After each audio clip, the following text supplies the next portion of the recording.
East হার্লেমের লা মার্কেটায় চালু হচ্ছে নিউ ইয়র্কের প্রথম সরকারি গ্রোসারি স্টোর। মেয়র জোহরান মামদানির এই সাহসী পদক্ষেপে সাশ্রয়ী মূল্যে মিলবে ডিম ও রুটির মতো নিত্যপণ্য।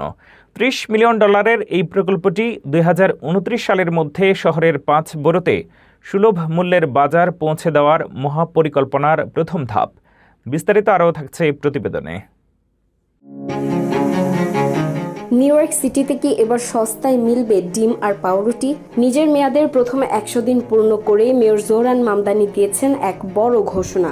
গত রবিবার কুইন্সের একটি অনুষ্ঠানে তিনি জানিয়েছেন, নিউ ইয়র্ক সিটির প্রথম সিটি ওন্ড বা সরকারি মালিকানাধীন গ্রোসারি শপ চালু হতে যাচ্ছে ইস্ট হার্লেমে। এই প্রথম স্টোরটি তৈরি হবে ইস্ট হার্লেমের ঐতিহাসিক লা মার্কেটাতে। এটি মূলত পার্ক এভিনিউতে ট্রেনের লাইনের নিচে অবস্থিত একটি পরিচিত মার্কেট। যেহেতু এই জায়গাটি আগে থেকেই সিটির মালিকানাধীন, তাই এখানে দোকানটি চালাতে কোনো ভাড়া দিতে হবে না।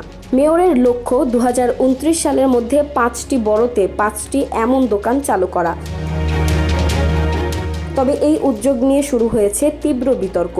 এই একটি দোকান খুলতেই করদাতার পকেট থেকে খরচ হবে প্রায় $30 মিলিয়ন।